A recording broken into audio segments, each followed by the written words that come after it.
சங்கீதங்களின் புஸ்தகம் 1வது சங்கீதம் அதனுடைய 3வது 4வது வசனத்தை யாராவது ஒரு வாசிக்கலாம்.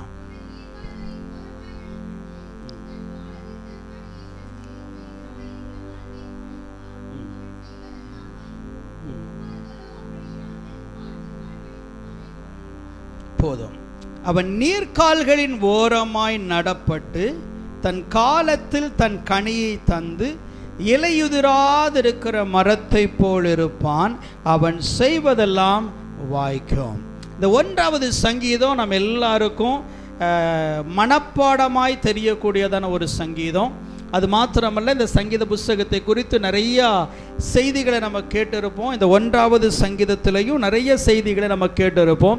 ஆனால் ஆவியானவர் எனக்கு கொடுத்ததான சில காரியங்களை இந்த சபையோடு கூட பகிர்ந்து கொள்ளும்படியாக விரும்புகிறேன். இந்த சங்கீதங்களின் புஸ்தகத்தை நம்ம வேதத்தில் வாசித்து பார்க்கும்போது 66 புத்தகங்கள் நமக்கென்று சொல்லி கொடுக்கப்பட்டிருக்கிறது. 66 புத்தகத்திலே 19வது புத்தகமாக நமக்கு இருக்கிறது இந்த சங்கீதங்களின் புஸ்தகம். இந்த சங்கீதங்களின் புஸ்தகத்தை 5 வித்தியாசமான கேட்டகரியிலே 5 வித்தியாசமான பிரிவுகளாக வேத புஸ்தகத்தை ஆராய்ந்து கொண்டிருக்கிற ஆராய்ச்சியாளர்கள் பிரிக்கிறது உண்டு. 1வது சங்கீதத்திலிருந்து 41வது சங்கீதம் வரைக்கும் ஒரு பகுதியாகவும், 42வது சங்கீதத்திலிருந்து 72வது சங்கீதம் வரைக்கும் ஒரு பகுதியாகவும், 73வது சங்கீதத்திலிருந்து 89வது சங்கீதம் வரைக்கும் ஒரு பகுதியாகவும், 90வது சங்கீதத்திலிருந்து 106வது சங்கீதம் வரைக்கும் 4வது பகுதியாகவும், 107வது சங்கீதத்திலிருந்து 150வது சங்கீதம் வரைக்கும் இந்த சங்கீதங்களை 5 பிரிவுகளாக நாம் கற்றுக்கொள்ளுகிறதற்காக வேத பண்டிதர்கள் பிரிக்கிறது உண்டு. அது மாத்திரமல்ல, இந்த சங்கீதங்களின் புஸ்தகத்தில் அதிகமான சங்கீதத்தை எழுதினவர் தாவீது. அதற்போக மோசே எழுதியிருக்கிறார், ஆசாப் என்று சொல்லப்படக்கூடிய நபர் எழுதியிருக்கிறார். இந்த மாதிரி நிறைய நபர்கள் இந்த சங்கீதங்களை எழுதியிருக்கிறதை நம்ம பார்க்கிறோம். ஆகவே இந்த 1வது சங்கீதத்தை நம்ம வாசித்து பார்க்கும்போது தமிழிலே அந்த 1வது சங்கீதம் 1வது வசனம் எப்படி ஆரம்பிக்கிறது? துன்மார்க்கருடைய ஆலோசனையில் நடவாமலும். அப்போ தமிழில் ஆரம்பிக்கும் போது துன்மார்க்கர் அப்படின்னு சொல்லி ஆரம்பிக்கிறது. ஆனால் அதே ஆங்கில வேதாகமத்திலையும் எபிரேய மொழியிலையும் ஆரம்பிக்கும் போது பிளஸட் அப்படிங்கிற வார்த்தை, ஆசீர்வதிக்கப்பட்டவன் அல்லது பாக்கியவான் அப்படிங்கிற வார்த்தையோடு கூட இந்த 1வது சங்கீதம், அதாவது வேத புஸ்தகத்திலேயே மிக பெரிய புத்தகமாயிருக்கிற சங்கீத புஸ்தகத்திலே 1வது சங்கீதம் 1வது வசனத்தினுடைய ஆரம்பமே ஆசீர்வதிக்கப்பட்டவன் அல்லது பாக்கியவான் அப்படிங்கிற வார்த்தையோடு கூட ஆரம்பிக்கிறத நம்ம பார்க்கிறோம்.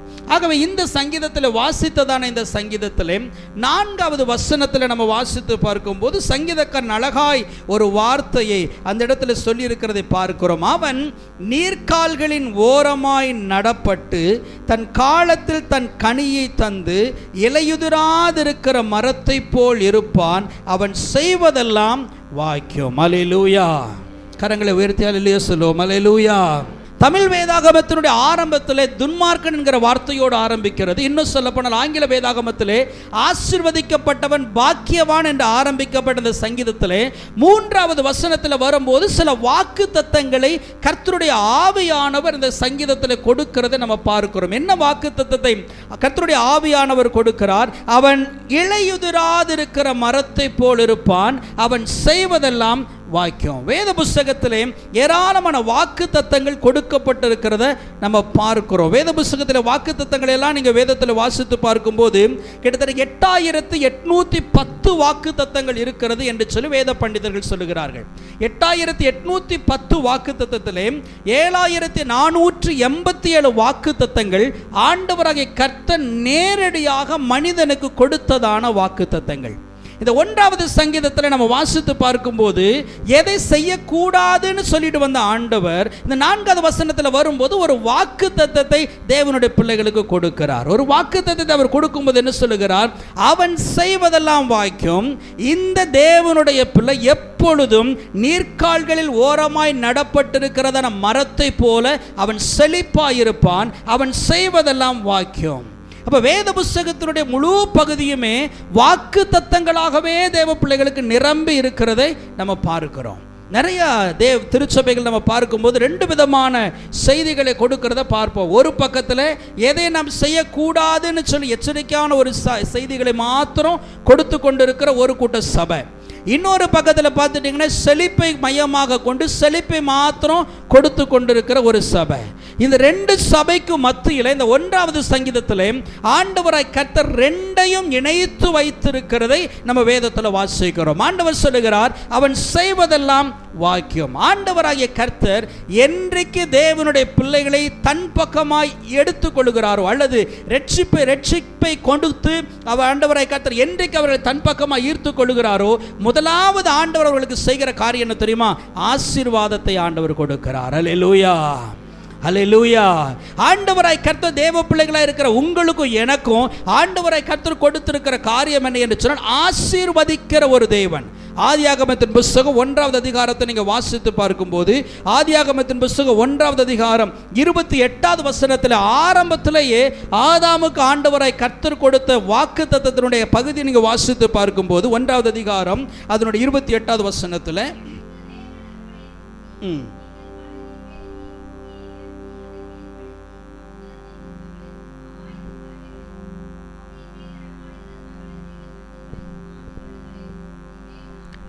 முதலாவது மனிதனாயிருக்கிற ஆதாமுக்கு ஆண்டவராய் கர்த்தர் எல்லா வாக்குத்தத்தத்தையும் கொடுத்து ஆண்டவராய் கர்த்தர் சொல்லுகிறார், அவர்களை அவர் ஆசீர்வதித்தார் என்று சொல்லி வேதத்தில் வாசிக்கிறோம். அல்லேலூயா, அல்லேலூயா.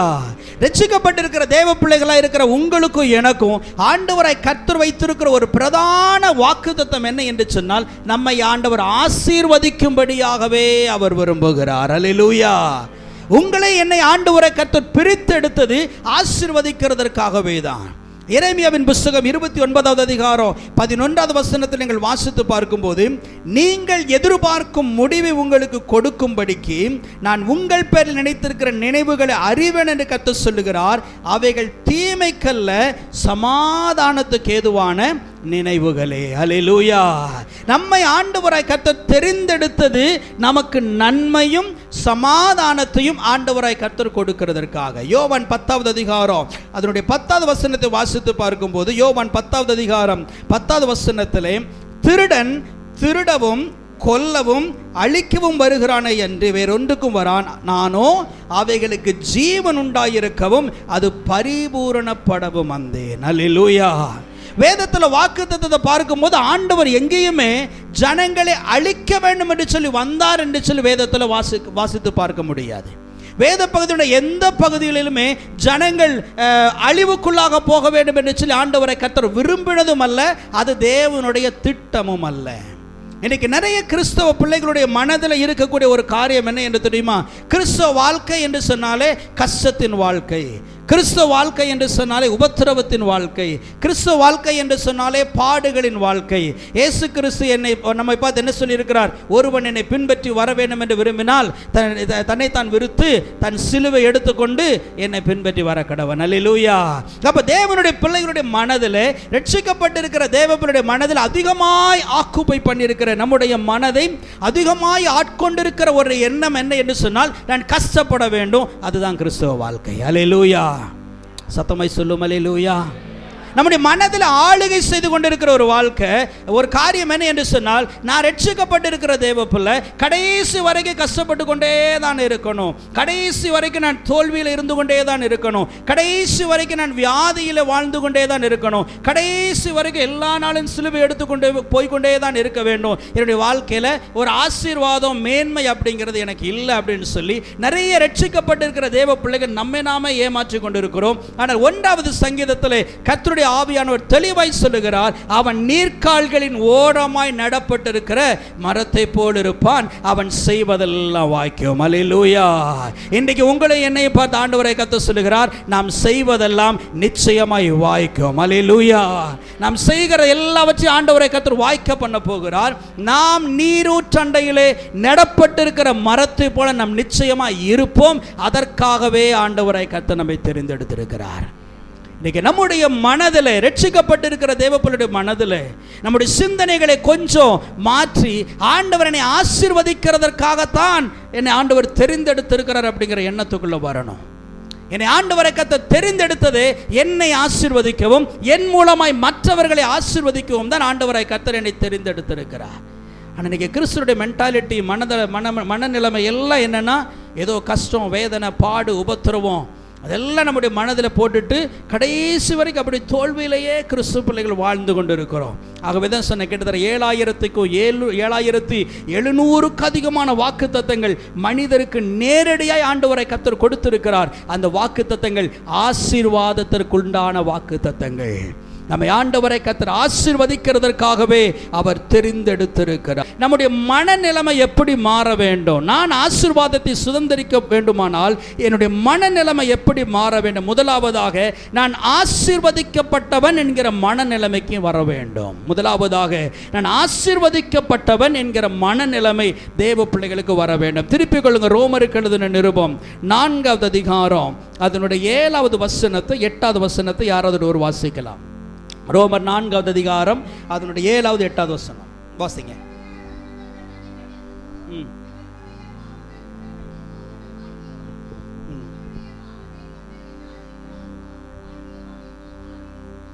போதும். அப்போஸ்தலனாகிய பவுல் சங்கீதம் 32வது சங்கீதம் 1வது வசனம் 2வது வசனத்தில் இருக்கக்கூடிய வார்த்தையை பவுல் இந்த இடத்துல சுட்டி காட்டுகிறத பார்க்கிறோம். என்ன சுட்டி காட்டுகிறார்? அவர் சொல்லுகிறார், எவர்களுடைய அக்கிரமங்கள் மன்னிக்கப்பட்டதோ, எவர்களுடைய பாவங்கள் மூடப்பட்டதோ அவர்கள் பாக்கியவான். எவனுடைய பாவத்தை கர்த்தர் எண்ணாதிருக்கிறாரோ அவன் பாக்கியவான் என்று தாவீது சொல்லி இருக்கிறார். அல்லேலூயா.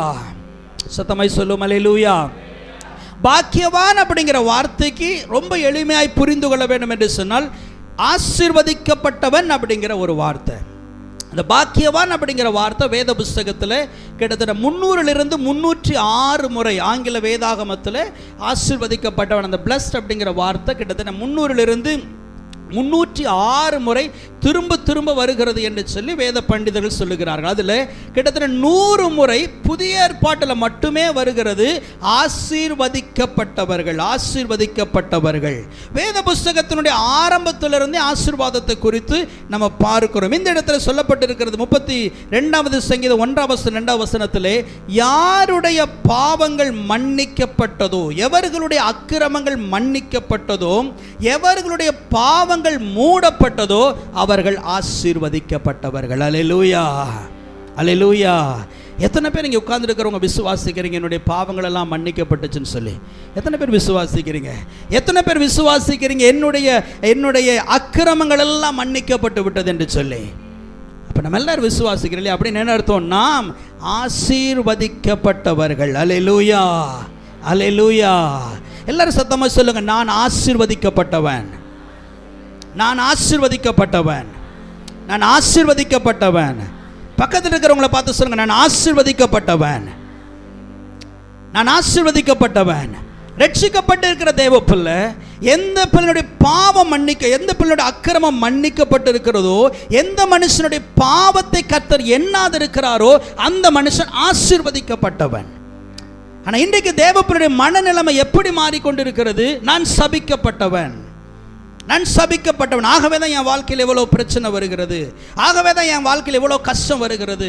அப்போ நீங்கள் ரட்சிக்கப்பட்டிருப்பீர் என்று சொன்னால், உங்களுடைய பாவம் மன்னிக்கப்பட்டது அப்படிங்கிற ஒரு மனநிலைமை உங்களுக்கு இருக்கும் என்று சொன்னால், உங்களுடைய பாவத்தை கர்த்தர் எண்ணாதிருக்கிறார் என்கிற ஒரு எண்ணம் இருக்கும் என்று சொன்னால், வேதம் சொல்கிறது நீங்கள் ஆசீர்வதிக்கப்பட்டவர்கள்.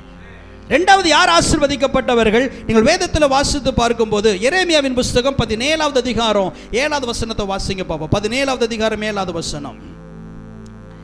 எரேமியாவின் புஸ்தகம் 17வது அதிகாரம் 7வது வசனம். கர்த்தர் மேல் நம்பிக்கை வைத்து கர்த்தரை தன் நம்பிக்கையாய் கொண்டிருக்கிற மனுஷன் பாக்கியவான். இன்னொரு வார்த்தையில் சொல்ல போனா ஆசீர்வதிக்கப்பட்டவன். எத்தனை பேர் கர்த்தர் மேல் நம்பிக்கை வச்சிருக்கிறீங்க? நம்ம எல்லாம் கர்த்தர் மேல் நம்பிக்கை வச்சிருக்கிறோம் இல்லையா? அப்போ வேத புஸ்தகத்தின் பிரகாரம் நீங்களும் நானும் ஆசீர்வதிக்கப்பட்டவன். அல்லேலூயா. யாருடைய பாவங்கள் அக்கிரமங்கள் மன்னிக்கப்பட்டதோ, யாருடைய பாவத்தை கர்த்தர் எண்ணாதிருக்கிறாரோ அவன் பாக்கியவான். இரண்டாவதாக வேதத்தில் வாசித்து பார்க்கும்போது யாரெல்லாம் கர்த்தர் மேல் நம்பிக்கை வைத்திருக்கிறாரோ அவர்கள் ஆசீர்வதிக்கப்பட்டவர்கள். மூன்றாவதாக நீங்க பாருங்க, யோவான் எழுதின சுவிசேஷம் 20வது அதிகாரம் 29வது வசனம். யோவான் எழுதின சுவிசேஷம் 20வது அதிகாரம் 29வது வசனம்.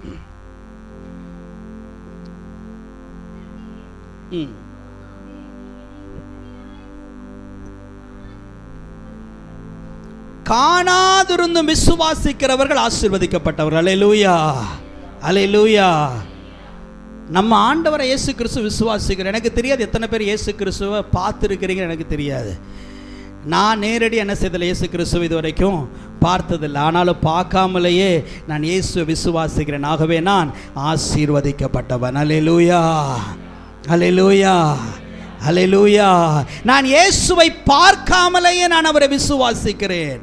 இயேசு கிறிஸ்து இருக்கிறார் என்று விசுவாசிக்கிறேன். இயேசு கிறிஸ்து கிரியை செய்கிறார் என்று விசுவாசிக்கிறேன். இயேசு கிறிஸ்து எனக்கு அற்புதத்தை செய்வார் என்று விசுவாசிக்கிறேன். இயேசு கிறிஸ்து எனக்கு சுகத்தை கொடுப்பார் என்று விசுவாசிக்கிறேன். 2000 வருஷத்திற்கு முன்பு சீஷர்கள் இயேசுவை நேரடியாக பார்த்தது போல, அந்த மாமிசத்திலே பார்த்தது போல அந்த இயேசுவை நான் இதுவரைக்கும் பார்க்கவில்லை. ஆனாலும் இயேசு கிறிஸ்து இருக்கிறார் என்று சொல்லி அவரை நான் விசுவாசிக்கிறதுனால் நான் ஆசீர்வதிக்கப்பட்டவன். அல்லேலூயா. நம்முடைய பாவங்கள் மன்னிக்கப்பட்டிருக்கிறதுனால் நாம் ஆசீர்வதிக்கப்பட்டிருக்கிறோம். நம் கர்த்தர் மேல் நம்பிக்கை வைத்திருக்கிறபடியால் நாம் ஆசீர்வதிக்கப்பட்டிருக்கிறோம். மூன்றாவதாக நாம் பார்க்காதவர்களாக இருக்கிறதுனால நாம் ஆசீர்வதிக்கப்பட்டவர்கள். யாக்கோபின் புஸ்தகம் 1வது அதிகாரம் 12வது வசனத்தில் வாசித்து பார்க்கும்போது அந்த இடத்தில் எழுதப்பட்டிருக்கிறது, சோதனையை சகிக்கிற மனுஷன் பாக்கியவான். அல்லேலூயா. சோதனையை சகிக்கிற மனுஷன் ஆசீர்வதிக்கப்பட்டவன். எத்தனை பேர் இன்றைக்கு கிறிஸ்துவுக்காக பிரச்சனைகளை சகிக்கிறீங்க? உங்களுடைய கரங்களை உயர்த்தி காட்டுங்க பாப்பா. எத்தனை பேர் ஆண்டவருக்காக பாடுகளை சகிக்கிறோம்? எத்தனை பேர் ஆண்டவருக்காக கஷ்டங்களை உபத்திரவங்களை சகிக்கிறோம்? வேதம் சொல்கிறது நாம் ஆசீர்வதிக்கப்பட்ட தெய்வ பிள்ளைகள். அல்லேலூயா. சோதனையை சகிக்கிற மனுஷன் பாக்கியவான். ஐந்தாவதாக எபேசியருக்கு எழுதின நிருபம் 1வது அதிகாரம் 3வது வசனத்தில் வாசித்து பார்க்கும்போது அப்போஸ்தலன் பவுல் சொல்லுகிறார். எபேசியர் 1வது அதிகாரம் 3வது வசனத்தை வாசியுங்கள். ஸ்தோத்திரம். அவர் கிறிஸ்துவுக்குள் உன்னதங்களிலே ஆவிக்குரிய சகல ஆசீர்வாதத்தினாலும் நம்மை ஆசீர்வதித்திருக்கிறார். அல்லேலூயா, அல்லேலூயா. நான் வாசித்த எல்லா வேத புஸ்தகத்தின் அடிப்படையிலும் எல்லா வார்த்தையின் அடிப்படையிலும் ஒரு காரியத்தை கர்த்தருடைய ஆவியானவர் நம்மோடு கூட சொல்லும்படி விரும்புகிறார். நான் ஆசீர்வதிக்கப்பட்ட தேவ பிள்ளை. அல்லேலூயா. ஜனங்கள் சொல்லலாம் நீ சபிக்கப்பட்ட தேவ பிள்ளை என்று சொல்லி, குடும்பம் சொல்லலாம் நீ சபிக்கப்பட்டவன் என்று சொல்லி, நபர்கள் சொல்லலாம் நீ சபிக்கப்பட்டதுனால தான் இந்த குடும்பத்திற்கு வந்த உடனே இந்த குடும்பம் வித்தியாசமாக மாறிடுச்சு, நீ இந்த தொழிலை செய்ய ஆரம்பித்த உடனே தொழில் வித்தியாசமாக மாறிடுச்சு, நீ சபிக்கப்பட்டவளாக இருக்கிறபடினால தான் உன்னுடைய சரீரத்தில் இவ்வளவு விதமான வியாதிகள், நீ சபிக்கப்பட்டவனாக இருக்கிறபடினால தான் நீ என்ன செய்தாலும் உன்னுடைய வாழ்க்கையில் ஒரு உயர்வு கிடையாது, நீ சபிக்கப்பட்டவனாக இருக்கிறபடினால தான் உன் வாழ்க்கையில் எத்தனை தலைமுறையானாலும் கஷ்டங்கள் மாறவில்லை என்று சொல்லி ஜனங்கள் நம்மை குற்றப்படுத்தலாம். ஆனால் கர்த்தருடைய வேதம் என்னை குறித்து சொல்லுகிறது, நான் ஆசீர்வதிக்கப்பட்ட தேவ பிள்ளை. அல்லேலூயா. பல நேரத்தில் ஜனங்கள் திரும்ப திரும்ப சொல்லும்போது நம்முடைய மனதும் பல நேரத்தில் அங்கே போக ஆரம்பிச்சிருது.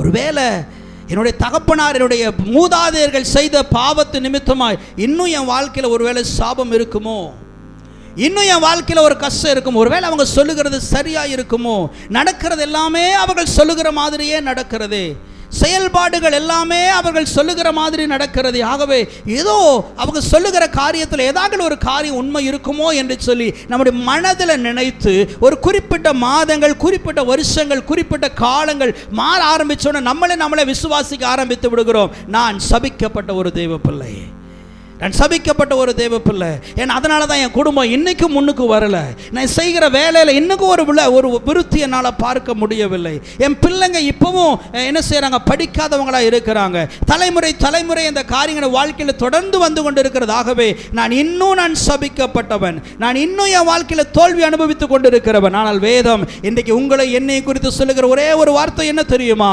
நான் ஆசீர்வதிக்கப்பட்ட தேவ பிள்ளை. அல்லேலூயா. நான் ஆசீர்வதிக்கப்பட்ட ஒரு தேவ பிள்ளை. அநேக பல பகுதிகளுக்கு நான் இன்னைக்கு வரைக்கும் நான் டிராவல் பண்ணிட்டு இருக்கிறேன். பல இடங்களுக்கு நான் கடந்து போய் கொண்டு இருக்கிறேன். ஒரு காரியத்தை நான் பார்க்கிறேன். ரட்சிக்கப்பட்டு இருக்கிற தேவ பிள்ளைங்க, அபிஷேகம் பண்ணப்பட்டு இருக்கிற தேவ பிள்ளைங்க, ஞானஸ்தானம் பண்ணப்பட்டு இருக்கிற தேவ பிள்ளைங்க இந்த உலகத்திலேயே இல்லாத பெரிய அளவுக்கு கஷ்டத்தை அனுபவிக்கிறாங்க.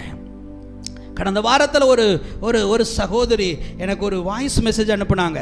ஒரு வாய்ஸ் மெசேஜ் அந்த சகோதரி அனுப்பி எங்கிட்ட ஒரு வார்த்தையை சொன்னாங்க, பாஸ்டர் என்னுடைய சகோதரிக்காக நீங்கள் ஜெபம் பண்ணுங்க அப்படின்னாங்க. நான் கேட்டேன் அந்த சகோதரிக்கு என்ன பிரச்சனைன்னு சொல்லும்போது அந்த சகோதரி பலவிதமான போராட்டங்கள் எல்லாத்தையும் சொன்னாங்க. நான் சொன்னேன், அப்போ நீங்கள் ஒன்று பண்ணுங்க, பக்கத்தில் கூட ஒரு நல்ல ஆவிக்குரிய சபைக்கு கூட்டிகிட்டு போங்க அப்படின்னு. அவங்க சொன்னாங்க, பாஸ்டர் கடந்த பல வருஷமாக நாங்கள் அந்த நீங்கள் சொல்லக்கூடிய ஆவிக்குரிய சபைக்கு நாங்கள் போயிட்டு தான் இருக்கிறோம், ஆனாலும் என் வாழ்க்கையில் ஒன்றுமே மாறலை. அல்லேலூயா, அல்லேலூயா. அந்த சகோதரியிட்ட தொடர்ந்து பேச ஆரம்பித்த உடனே தான் நான் புரிந்து கொண்ட ஒரு காரியம், அந்த சகோதரி தன்னுடைய மனசை எப்படி பழக்க வச்சுட்டாங்க தெரியுமா? அந்த சகோதரியோட எண்ணமெல்லாம் என்னன்னா, நான் கஷ்டத்திலேயே இருக்கும்படியாக நான் அழைக்கப்பட்டவன், நான் சாபத்திலேயே இருக்கும்படியாக அழைக்கப்பட்டவன். அந்த சகோதரிக்கு நான் சொன்னேன், நீங்கள் என்ன பண்ணுங்க, இன்னையிலிருந்து உங்கள் சிஸ்டருக்கு சொல்லிக் கொடுங்க, நான் ஆசீர்வதிக்கப்பட்டவன். அல்லேலூயா. ஜனங்கள் சொல்லி சொல்லி உங்களை பிரெயின் வாஷ் பண்ணலாம், ஜனங்கள் சொல்லி சொல்லி உங்களுடைய மூளை செலவு பண்ணலாம். ஆனால் வேத புஸ்தகத்தினுடைய அடிப்படையில் கர்த்தருடைய வார்த்தை என்னை குறித்து என்ன சொல்லுகிறது, மனிதர்கள் என்னை குறித்து என்ன சொல்லுகிறாருங்கிறது முக்கியம் அல்ல, என் குடும்பம் என்னை பற்றி என்ன சொல்லுகிறதுங்கிறது முக்கியம் அல்ல, என் கூட பிறந்து வளர்ந்த சகோதர சகோதரிகள் என்னை பற்றி என்ன சொல்லுகிறாருங்கிறது முக்கியம் அல்ல.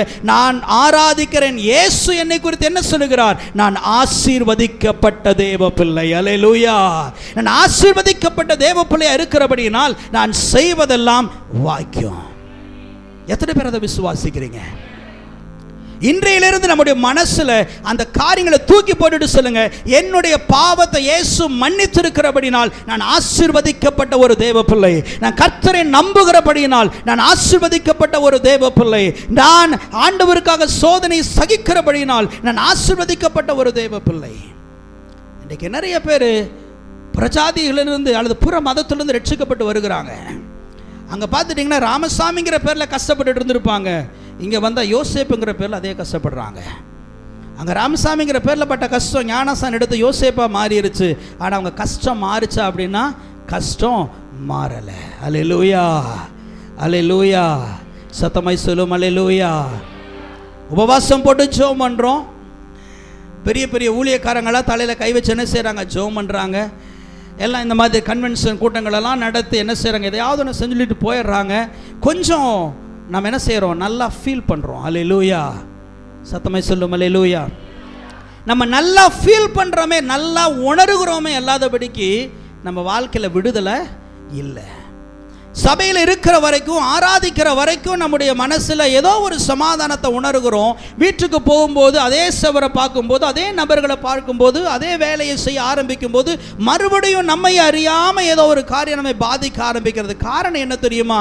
நம்முடைய மனநிலைமை எப்படி மாற்றிக்கொண்டோம். என்னுடைய வாழ்க்கையில் அந்த கஷ்டம் ஒரு பகுதி. அல்லேலூயா.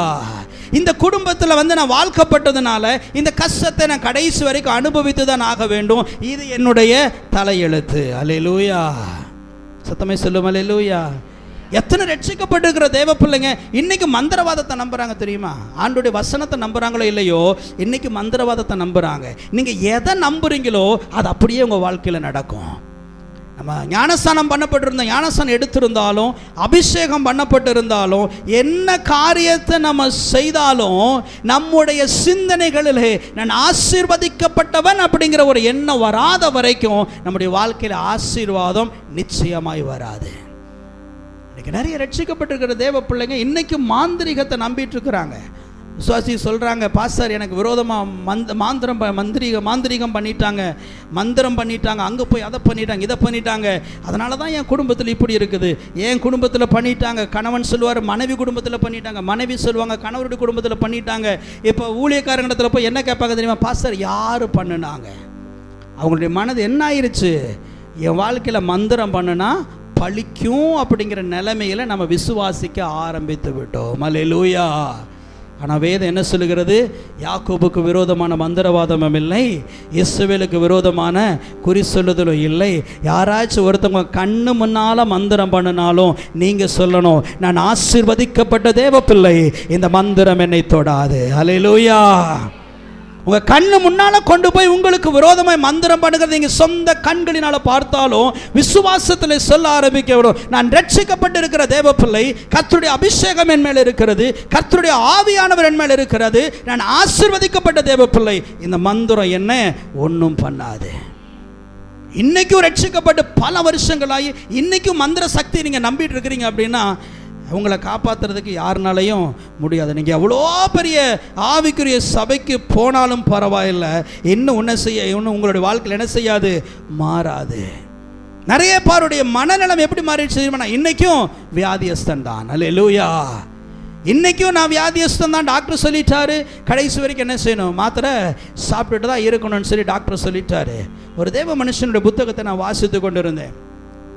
அந்த தேவ மனுஷன் சொன்னார், அவருக்கு டாக்டர் வந்து என்ன செஞ்சுட்டாருங்களாம், ஒரு டயட்டை ஃபிக்ஸ் பண்ணிட்டாங்க, நீ வந்து மறிக்கக்கூடிய நாட்கள் இது அப்படின்னு ஃபிக்ஸ் பண்ணிட்டாராமா. ஆனாலும் அவர் எல்லா நாளும் சொல்வாராமா, கிறிஸ்துவனுடைய தழும்புகளினால் நான் சுகமாயிருக்கிறேன், கிறிஸ்துவனுடைய தழும்புகளில் நான் சுகமாயிருக்கிறேன், கிறிஸ்துவனுடைய தழும்புகளில் நான் சுகமாயிருக்கிறேன். டாக்டர் அவருடைய வாழ்க்கை முடிகிறதுக்கு நேரத்தை குறிச்சிட்டாங்க. ஆனால் அவர் அந்த வசனத்தை சொல்லி அறிக்கை பண்ண அவர் சொல்கிறாரு, என்னுடைய வாழ்க்கை மாற ஆரம்பித்தது, கொஞ்சம் கொஞ்சமாக சுகத்தை அனுபவிக்க ஆரம்பித்தேன். இன்றைக்கும் அந்த தேவ மனுஷன் உயிரோடு கூட இருந்த கர்த்தருக்கு ஊழியம் செய்கிறார். அல்லேலூயா. இன்றைக்கு உங்கள் மனசில் என் மனசில் எதை நான் விசுவாசிக்கிறேன்? எதை நான் விசுவாசிக்கிறேன்? கர்த்தருடைய வசனத்தை விசுவாசிக்கிறேனா? மனிதர்கள் சொல்லுகிறதை விசுவாசிக்கிறேனா? கர்த்தருடைய வசனத்தை நான் விசுவாசிக்கிறேனா? சூழ்நிலைகளை நான் விசுவாசிக்கிறேனா? கர்த்தருடைய வசனத்தை நான் நம்புகிறேனா? மற்றவர்கள் சொல்லக்கூடிய வார்த்தைகளை நம்புகிறேனா? இதுக்கு வேதம் சொல்லுகிறது, தேவனுடைய பிள்ளைகளாக இருக்கிற நாம் ஆசீர்வதிக்கப்பட்டவர்கள். இன்றைக்கு நிறைய பேர் நம்மளே சபித்து கொள்ளுகிறோம். நான் இந்த குடும்பத்தில் வந்து வாழ்க்கப்பட்டதுனால தான் என் வாழ்க்கை இப்படி மாறிடுச்சு, நான் இந்த இடத்துக்கு வந்தனால தான் என் வாழ்க்கை இப்படி மாறிடுச்சு, நம்மளே சபித்து கொள்ளுகிறோம். ஆனால் ஆண்டவரை கர்த்தருடைய வேத வசனம் உங்களையும் என்னையும் குறித்து சொல்லுகிறது என்ன தெரியுமா? நான் ஆசீர்வதிக்கப்பட்ட தேவ பிள்ளை. அல்லேலூயா. உபாகமத்தின் புத்தகம் 30வது அதிகாரம் 19வது வசனத்தில் வாசித்து பார்க்கும்போது, 30வது அதிகாரம் 19வது வசனத்தை வாசிங்கள். உபாகமம் 30:19.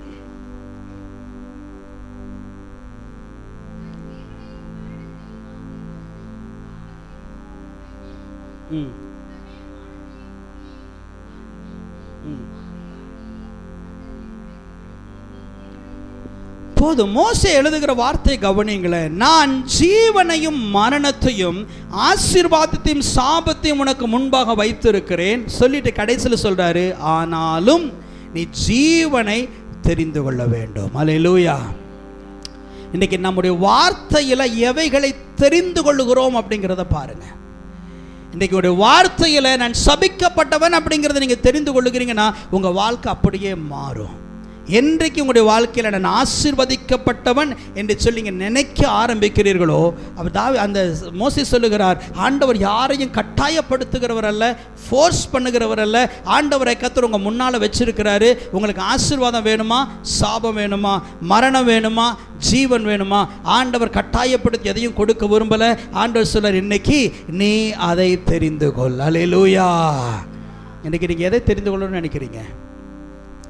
ஆசீர்வாதத்தையும் சாபத்தையும் மரணத்தையும் ஜீவனையும் உங்கள் முன்னால் வச்சிருக்கிறாரு. எதை நீங்கள் தெரிந்து கொள்ளணும்னு நினைக்கிறீங்க? ஆசீர்வாதம், ஜீவன். அல்லேலூயா. அல்லேலூயா. ஆசீர்வாதத்தையும் ஜீவனையும் தெரிந்து கொள்றீங்கன்னா இன்னையிலிருந்து உங்களுடைய வாழ்க்கையில் நான் சபிக்கப்பட்டவங்கிற வார்த்தை வந்துடக்கூடாது. இன்னையிலிருந்து உங்கள் வீட்டில் போயிட்டு இந்த குடும்பத்தில் நான் வாழ்க்கப்பட்டதுனால என் வாழ்க்கை இப்படி ஆயிருச்சுன்னு சொல்லக்கூடாது. இன்னையிலிருந்து உங்கள் வீட்டில் போயிட்டு நீ என் வாழ்க்கையில் வந்ததுனால என் வாழ்க்கை அப்படி ஆயிருச்சுன்னு சொல்லக்கூடாது. வேதம் சொல்லுகிறது, நாம் ஆசீர்வதிக்கப்பட்ட தேவ பிள்ளைகள், தேவனால் தெரிந்து கொள்ளப்பட்ட ஆசீர்வதிக்கப்பட்ட தேவ பிள்ளைகள். உங்களுடைய வார்த்தையில் உங்களுடைய செயல்களில் எவைகளை தெரிந்து கொள்ளுகிறீர்களோ அது அப்படியே உங்களுடைய வாழ்க்கையில் நடக்கும். இதுவரைக்கும் ரட்சிக்கப்பட்டிருக்கிற தேவ பிள்ளைகள் கஷ்டப்பட்டு இருக்கிறதுக்கு காரணம் என்ன தெரியுமா? நான் நிறைய பேருடைய வாழ்க்கை ஆராய்ந்து பார்த்தேன். விடுதலை கூட்டம்னு சொல்றோம், விடுதலை கூட்டத்துக்கு போறோம், ஆனாலும் என்ன செய்யல, விடுதலை ஆகலை. பெரிய பெரிய ஊழியக்காரங்க நிறைய பேருடைய தலையிலெல்லாம் கையில் வச்சு என்ன செய்கிறோம், நம்ம ஜெபம் பண்ணுறோம். ஆனாலும் நம்ம வாழ்க்கை அப்படியே இருக்குது. காரணம் என்ன தெரியுமா? நம்முடைய சிந்தனை மாறாத வரைக்கும், நம்முடைய விசுவாசம் மாறாத வரைக்கும் தேவப்பருடைய வாழ்க்கையில் ஒரு மாற்றத்தையும் பார்க்க முடியாது. அல்லேலூயா. விசுவாசம் ரொம்ப முக்கியம். அதனால தான் இயேசு கிறிஸ்துவ குறித்து நீங்கள் வேதத்தில் வாசித்து பார்க்கும் போதுமே, ஒரு இடத்துக்கு போகும்போது இயேசு கிறிஸ்துவினால அற்புதத்தை என்ன செய்ய முடியலை. படிச்சிருக்கிறீங்களா வேதத்தில்? இயேசு கிறிஸ்துனாலே அற்புதத்தை செய்ய முடியல. ஏன் இயேசு கிறிஸ்துனால அற்புதத்தை செய்ய முடியல? அந்த ஜனங்களிடத்துல விசுவாசம் இல்லை. அல்லேலூயா. சத்தமாய் சொல்லும் அல்லேலூயா. நிறைய நேரத்தில் நம்ம சபை பாசரை விட்டுட்டு அடுத்த சபையில் அடுத்த இடத்துல இருக்கக்கூடிய நபரிடத்துல போய் நம்ம தலையில் கை வச்சு ஜெபம் பண்ணால் நமக்கு சுகமாகும்னு விசுவாசம் இருக்குது. ஆனால் அதே விசுவாசம் நம்ம பாசர் ஜெபம் பண்ணால் நமக்கு சுகமாகாது அப்படின்னு நம்ம விசுவாசிக்கிறோம். நான் ஜெபம் பண்ணால் சுகமாகாதுன்னு விசுவாசிக்கிறோம். அதனால தான் நம்ம இன்றைக்கும் சுகமாகாமையே இருக்கிறோம். அல்லேலூயா, அல்லேலூயா, அல்லேலூயா. உங்கள் விசுவாசத்தின்படி உங்களுக்கு ஆக கடவது. அல்லேலூயா. ஒவ்வொரு நபராக போய் பாஸ்டர் என் தலையில் கை வச்சு ஜெபம் பண்ணுங்க அப்படின்னு சொல்கிறதுக்கு பதிலாக நீங்கள் முழங்கால் படிட்டு நீங்கள் சொல்லணும், ஆண்டவரே நீர் என்னை சுகப்படுத்தும், இந்த வார்த்தையை நான் பிடித்து கொள்ளுகிறேன் விசுவாசத்தில் ஜெபம் பண்ணா கர்த்தர் உங்களை அங்கே சுகப்படுத்துவார். அல்லேலூயா. இன்றைக்கு உங்களுடைய விசுவாசத்தினுடைய எல்லைகளை மாற்றுங்க. நம்முடைய எண்ணங்கள்லாம் என்ன தெரியுமா? நம்ம பாஸ்டருக்கு வல்லமை இல்லை, நம்ம பாஸ்டருக்கு அபிஷேகம் இல்லை, நம்ம பாஸ்டருக்கு ஒன்றுமே இல்லை. அதனால தான் அடுத்த பாஸ்டர் இடத்துல போனோன்னு அவர் என்ன செய்கிற சுகம் கொடுக்க. ஏன்னா உங்கள் விசுவாசம் அப்படி இருக்கிறது. என்னைக்கு நம்ம விசுவாசத்தை மாற்ற ஆரம்பிக்கிறோமோ அன்றைக்கு நம்முடைய வாழ்க்கை மாற ஆரம்பிக்கும். முதலாவது நம்முடைய மனநிலைமை எப்படி மாறணும்? நான் ஆசீர்வதிக்கப்பட்டவன். அல்லேலூயா. எல்லாரும் சொல்லுங்க, நான் ஆசீர்வதிக்கப்பட்டவன், நான் ஆசீர்வதிக்கப்பட்டவன். பக்கத்தில் இருக்கிறவங்களை பார்த்து சொல்லுங்க, நான் ஆசீர்வதிக்கப்பட்டவன். இதுவரைக்கும் இருக்கக்கூடியதான நான் சபிக்கப்பட்டவன், நான் வியாதியஸ்தன், நான் கடனாளி அப்படிங்கிறது எல்லாத்தையும் எடுத்துட்டு இன்னிலிருந்து சொல்லணும், நான் ஆசீர்வதிக்கப்பட்டவன், நான் ஆசீர்வதிக்கப்பட்டவன். ஏனென்றால் இயேசு என்னுடைய பாவத்தை மன்னித்திருக்கிறார். நான் கர்த்தரை நம்பி இருக்கிறேன், பார்க்காமலே அவரை நான் விசுவாசிக்கிறேன், சோதனைகளின் மத்தியில் கிறிஸ்துவுக்கு நான் நின்று கொண்டிருக்கிறேன். ஆகவே கர்த்தருடைய வேதம் என்னை குறித்து சொல்லுகிறது, நான் ஆசீர்வதிக்கப்பட்டவன். உலகம் என்னை சபிக்கப்பட்டவன் என்று சொன்னாலும் நான் ஆசீர்வதிக்கப்பட்டவன். இரண்டாவதாக நம்ம மாற்ற வேண்டிய ஒரு மனநிலைமை. முதலாவதாக நான் ஆசீர்வதிக்கப்பட்டவன், இரண்டாவதாக ஆசீர்வதிக்கிறவர் என்னோடு இருக்கிறார். அல்லேலூயா. இரண்டாவதாக நம்முடைய மனநிலைமையில மாற்ற வேண்டிய காரியம், ஆசீர்வதிக்கிறவர் என்னோடு கூட இருக்கிறார். திருப்பிக் கொள்ளுங்கள், ஆதியாகமத்தின் புத்தகம் 26வது அதிகாரம் அதனுடைய 3வது வசனத்தை வாசிக்கலாம். ஆதியாகமத்தின் புத்தகம் 26வது அதிகாரம் 3வது வசனம்.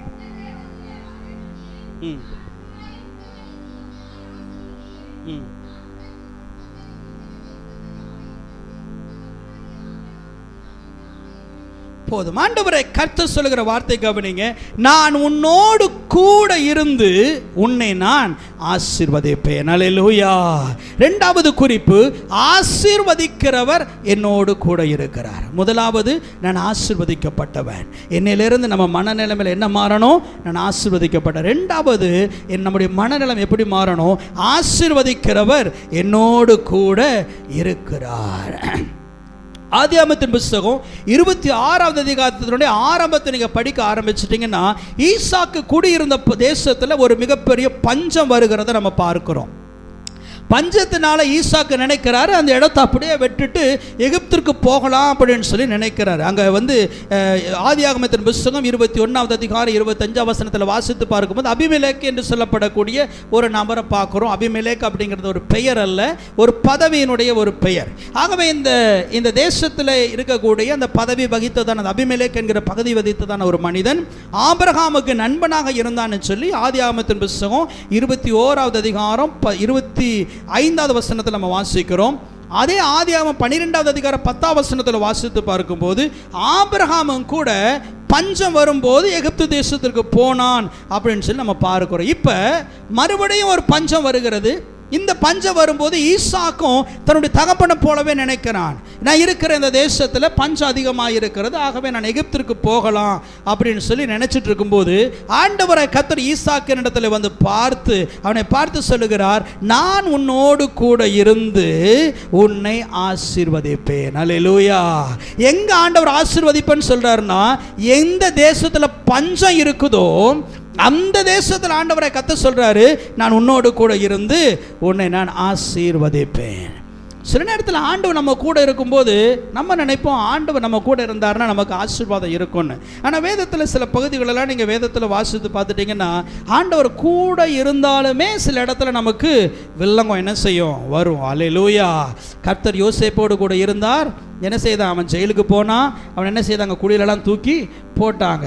அதே போல் கர்த்தர் தாவீதோடு கூட இருந்தார். ஒரு பக்கத்தில் நாளுக்கு நாள் விருத்தி அடைந்தான், இன்னொரு பக்கத்தில் சவுல் என்ன செய்தான்? அவனை கொலை செய்கிறதற்கு வகை தேடிக்கொண்டே இருந்தான். மார்க் 4:38 வாசித்து பார்த்துட்டிங்கன்னா ஆண்டவர் இயேசு கிறிஸ்து எந்த படகுல இருக்கிறாரோ அந்த படகே அவிழ்ந்து போகக்கூடிய அளவிற்கு ஒரு பெரிய அலை வருகிறத நம்ம பார்க்கிறோம். ஆகவே ஆண்டவரை கர்த்தர் இருக்கிறார்னு சொன்னால் அதுக்கு அர்த்தம் என்னது கிடையாது, என்னைக்குமே நம்ம ஆசீர்வாதமாக இருப்போம் அப்படின்னு சொல்லிட்டு.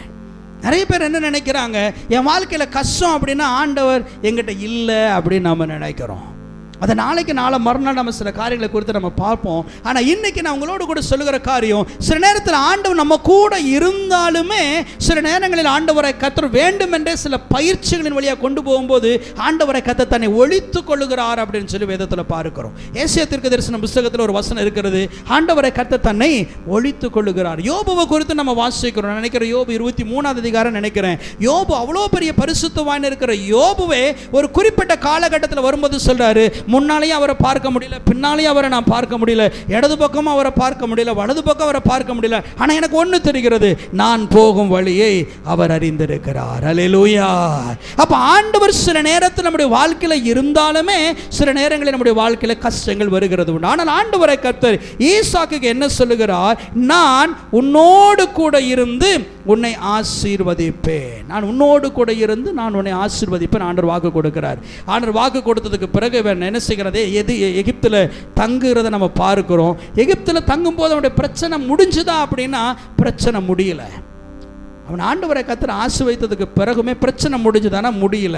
ஆதியாகமம் 26:14 வாசித்து பார்க்கும்போது அவன் எந்த தேசத்தில் இருக்கிறானோ, எப்போ ஆண்டவன் கூட இருக்கிறாரோ அவனுக்கு விரோதமாக பொறாமப்படுறாங்க. நம்பர் 1 நடந்த காரியம், ஈசாக்கின் மேலே ஜனங்கள் பொறாமப்படுறாங்க. ரெண்டாவதாக ஆதியாகமம் 26 அதனுடைய 15 வாசித்து பார்க்கும்போது அந்த ஈசாக்கை மறைமுகமாக தாக்குகிறார்கள். முதல்ல என்ன செய்கிறாங்க? மேலே பொறாமப்படுறாங்க. 26:15 மறைமுகமாக தாக்குகிறார்கள். மூன்றாவதாக அவனை நேரடியாக தாக்குறாங்க. ஆதியாகமம் 26:16 அவனை நேரடியாக ஈசாக்குவை தாக்குகிறார்கள். அடுத்து 26 20-22 வரையில் வசனத்தை வாசித்து பார்க்கும்போது ஈசாக்கின் இடத்திலிருந்து எல்லாத்தையும் எடுத்துக்கொண்டார்கள். அல்லேலூயா. ஈசாக்கு நினைச்சா நான் எகிப்திற்கு போனால் நல்லா இருக்கணும். இப்போ ஆண்டவர் சொல்றாரு, நீ எங்கேயும் போகாதங்கிறாரு, நான் உன்னோடு கூட இருந்து உன்னை ஆசீர்வதிப்பேங்கிறாரு. சரி ஆண்டவரே அப்படின்னு சொல்லி ஈசாக்கு கீழ்ப்படைஞ்சிட்டு அந்த தேசத்தில் இருக்கிறான். அந்த தேசத்தில் இருக்கும்போது கஷ்டம் மாறணும்னு சொல்லி பார்த்தா கஷ்டம் அதிகமாகுது. அல்லேலூயா. அல்லேலூயா. ஆண்டவர் நம்ம கூட இருக்கும்போது சில நேரத்தில் கஷ்டம் குறையும்னு பார்த்தா கஷ்டம் அதிகமாகுது. என்னவெல்லாம் கஷ்டம் அதிகமாகுது? ஒரு பக்கத்தில் பஞ்சம், இன்னொரு பக்கத்தில் அந்த தேசத்தில் இருக்கக்கூடிய ஜனங்கள் பொறாமப்படுறாங்க, ரெண்டாவது மறைமுகமாக தாக்குறாங்க, மூன்றாவது நேரடியாக தாக்குறாங்க, நான்காவது எல்லாத்தையும் எடுத்துக்கொள்ளுகிறாங்க.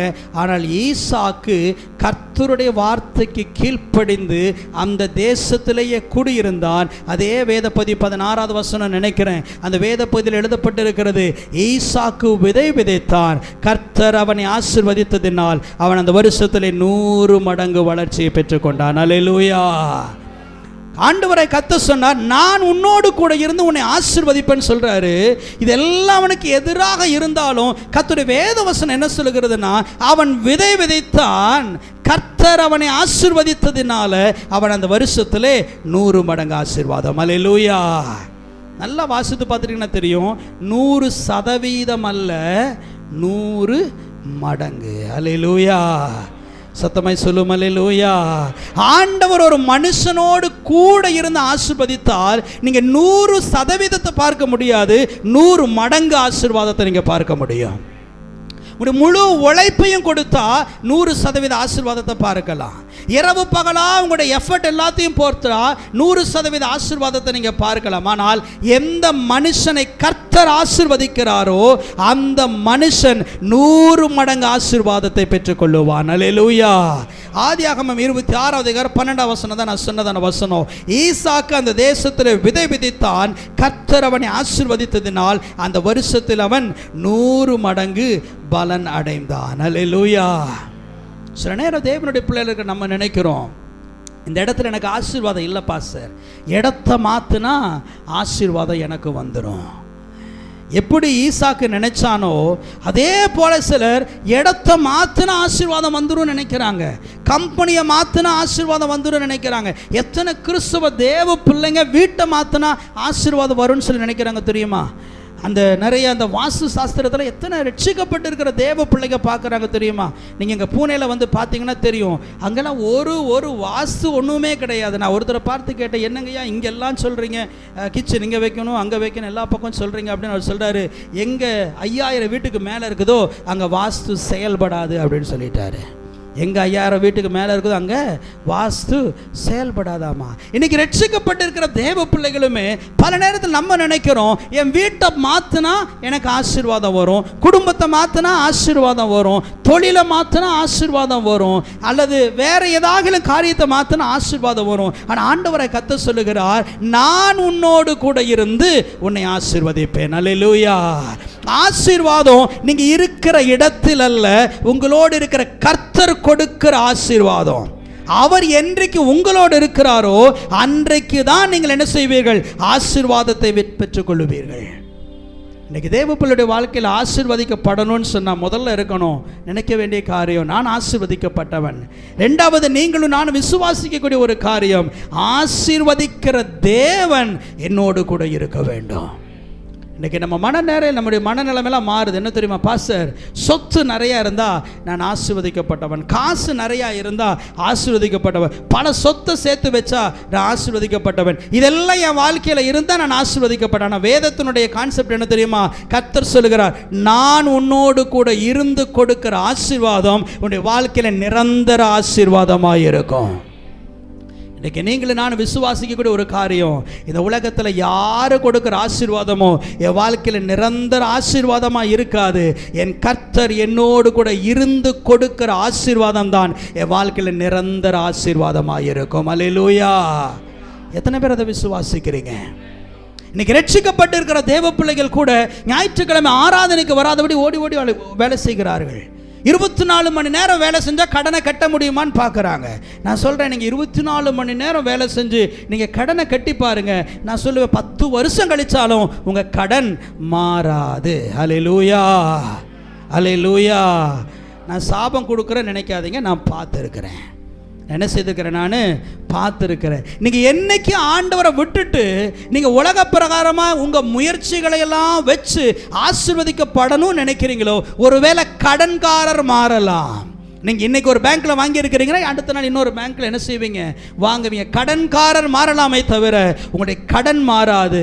நீங்கள் ஆசீர்வாதத்துக்காக எவ்வளவு ஓடினாலும் கர்த்தர் உங்களோடு கூட இருந்து கொடுக்கிற ஆசீர்வாதம் தான் அது நிரந்தரமான ஆசீர்வாதம். இன்றைக்கி நீங்களும் நான் என்னுடைய விசுவாசத்தை மாற்றணும், என்னுடைய மனநிலைமையை மாற்றணும். என்ன மாற்றணும் தெரியுமா? என்னோடு கூட இருந்து என்னை ஆசீர்வதிக்கிற தேவன். முதலாவது, நான் ஆசீர்வதிக்கப்பட்டவன். இரண்டாவது, என்னோடு கூட இருந்து அவர் என்னை ஆசீர்வதிக்கிற தேவன்.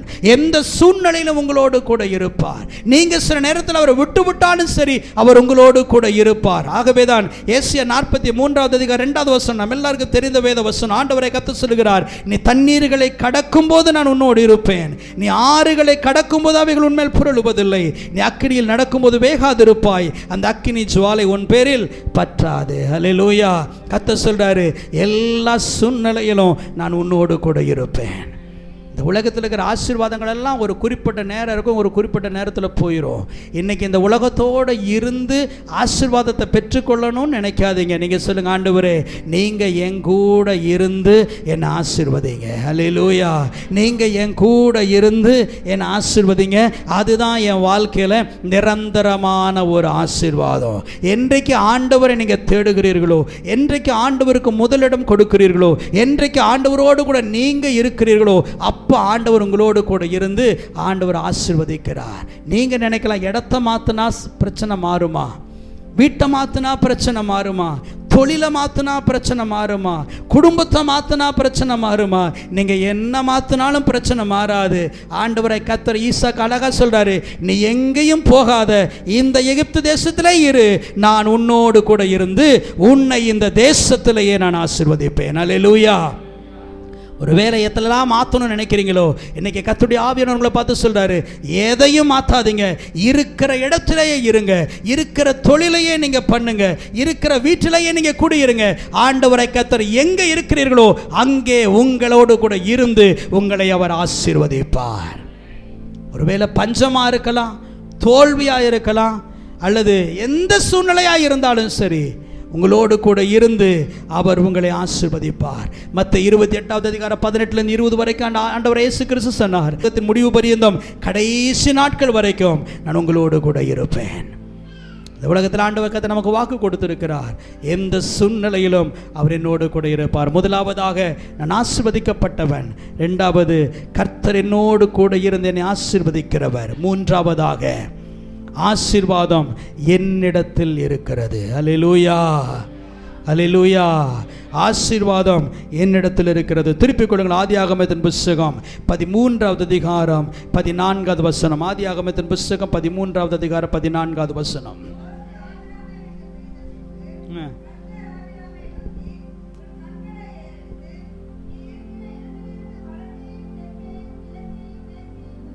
பதினைந்தாவது வசனம்.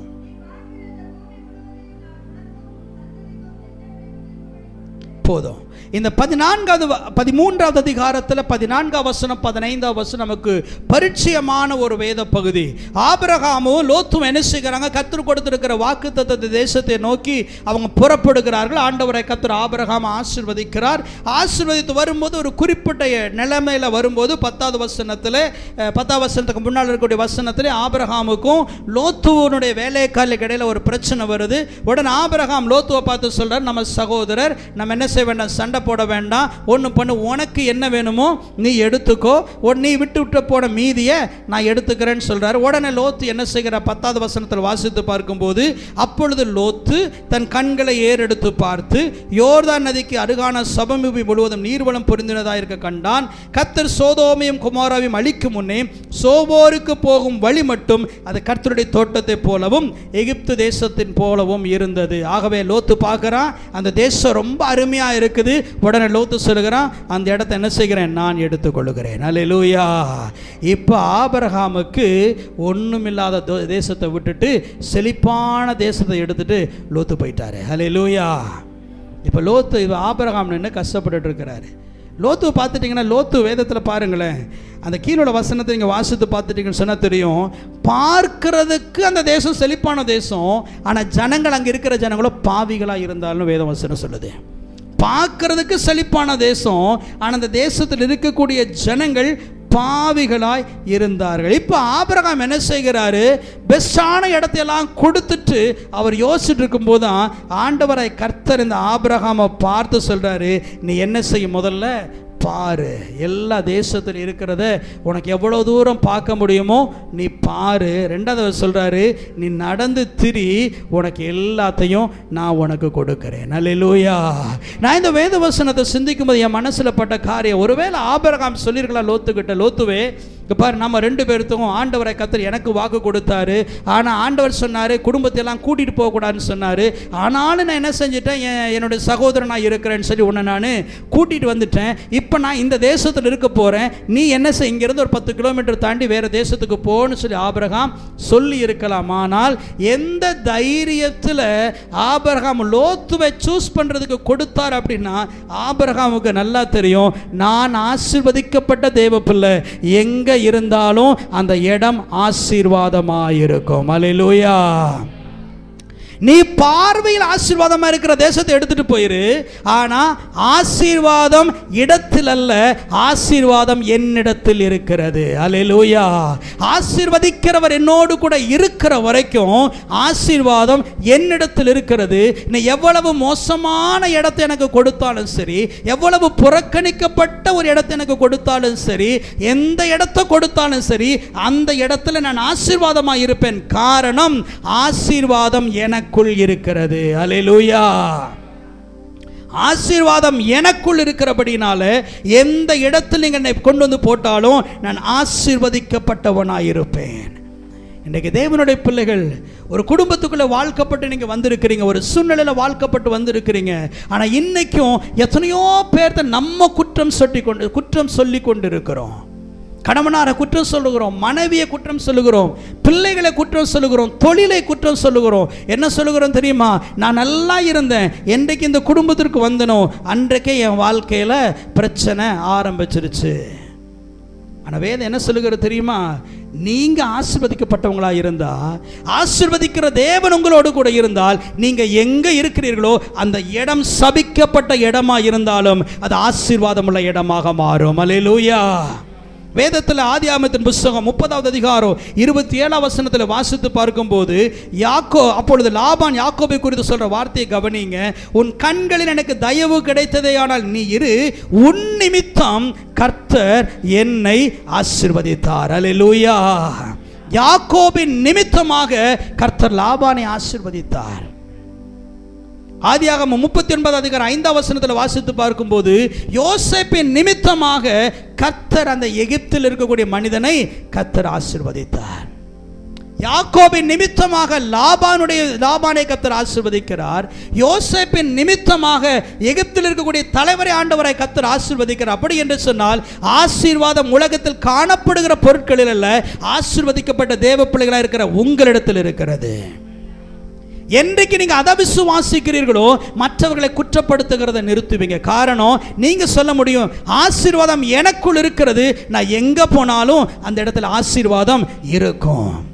எந்த தோல்வியான தொழிலை நான் தொடங்கினாலும் எனக்கு ஆசீர்வாதம், அந்த இடம், அந்த தொழில் எனக்கு ஆசீர்வாதமாக இருக்கும்.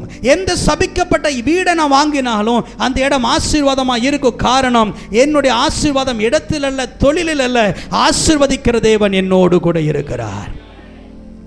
ஆசீர்வதிக்கிற தேவன் நம்மோடு கூட இருக்கும்போது, ஆசீர்வாதம் நம்மோடு கூட இருக்கும்போது, நம்ம எங்க அடியெடுத்து வைத்தாலும் அந்த இடத்துல ஆசீர்வாதத்தை தெய்வ பிள்ளைகளாக இருக்கிற நாம் பார்க்க முடியும்.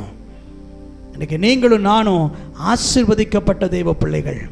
நம்மோடு கூட இருந்து நம்மை ஆசீர்வதிக்கிறார். இன்றைக்கு வரைக்கும் உங்கள் வாழ்க்கையில் பல வருஷம் கஷ்டத்தின் வழியாய் நீங்கள் ஒருவேளை போய் கொண்டு இருக்கலாம். இன்றைக்கு உங்கள் வீட்டுக்குள்ளே காலடி எடுத்து வைக்கும்போது சொல்லணும், நான் ஆசீர்வாதத்தை சுமந்து கொண்டு இந்த வீட்டிற்குள்ளாக நான் வந்திருக்கிறேன். இன்னிலிருந்து இந்த வீடு ஆசீர்வாதமாய் மாறப்போகிறது. இன்றிலிருந்து தொழில் ஆசீர்வாதமாய் மாறப்போகிறது. இன்றிலிருந்து குடும்பத்தில் காணப்படுகிற கடன் பிரச்சனை மாறப்போகிறது. இந்த ஆசீர்வாதம் வெளியிலிருந்து அல்ல, நான் ஆசீர்வதிக்கப்பட்ட தேவ பிள்ளை, ஆசீர்வதிக்கப்பட்ட தேவன் என்னோடு கூட இருக்கிறார், ஆசீர்வாதம் எனக்குள் இருக்கிறது. ஆகவே நான் காலடி எடுத்து வைக்கிற எந்த இடத்திலையும் ஆசீர்வாதம் என்னை பின்தொடரும். அல்லேலூயா. இன்னைக்கு என்னுடைய விசுவாசத்தினுடைய மனநிலைமையை நான் மாற்ற ஆரம்பிக்க வேண்டும். இதுவரைக்கும் எல்லாரையும் குற்றப்படுத்துறதை நிறுத்துங்க. வீட்டில் போய் தேவையில்லாத சண்டை போடுற காரியங்களை நிறுத்துங்க. பல வருஷமாய் 10 வருஷம் 20 வருஷத்துக்கு முன்னால் நடந்த காரியங்களையே திருப்பி திருப்பி சொல்லி குடும்பத்தில் சமாதானத்தை கெடுக்கிறது, தொழிலில் சமாதானத்தை கெடுக்கிறது, ஒருத்தர் குற்றப்படுத்துகிறத நிறுத்திட்டு சொல்லுங்க, நான் ஆசீர்வதிக்கப்பட்ட தேவ பிள்ளை, ஆசீர்வதிக்கிறவர் என்னோடு கூட இருக்கிறார், ஆசீர்வாதம் எனக்குள் இருக்கிறது. சபிக்கப்பட்ட இந்த வீட்டுக்குள்ளாக நான் வந்தாலும் இன்னிலிருந்து இந்த வீடு ஆசீர்வாதமாய் மாறும். சமாதானம் மற்ற வீட்டுக்குள்ள நீங்க போகும்போது அந்த வீடு சமாதானம் உள்ளதாய் மாறும். சபிக்கப்பட்ட வேலையில நீங்கள் கை வைக்கும் போது அந்த வேலை ஆசீர்வாதம் உள்ளதாய் மாறும். காரணம், ஆசீர்வாதம் உங்களுக்குள் இருக்கிறது. அல்லேலூயா. இதிலிருந்து நம்முடைய விசுவாச சிந்தனையை மாற்ற ஆரம்பிப்போம். கர்த்தருடைய வேதம் சொல்லுகிறது, நீ செய்வதெல்லாம் வாய்க்கும். அந்த வாக்குத்தத்தத்தை பிடித்துக்கொண்டு சொல்லுங்க, நான் ஆசீர்வதிக்கப்பட்ட தேவ பிள்ளை, ஆசீர்வதிக்கிற தேவன் என்னோடு கூட இருக்கிறார், ஆசீர்வாதம் எனக்குள் இருக்கிறது. அல்லேலூயா. இந்த காரியத்தை விசுவாசிக்க விசுவாசிக்க விசுவாசிக்க உங்களுடைய வாழ்க்கையில் ஒரு ஆசீர்வாதத்தை பார்க்க ஆரம்பிப்பீங்க.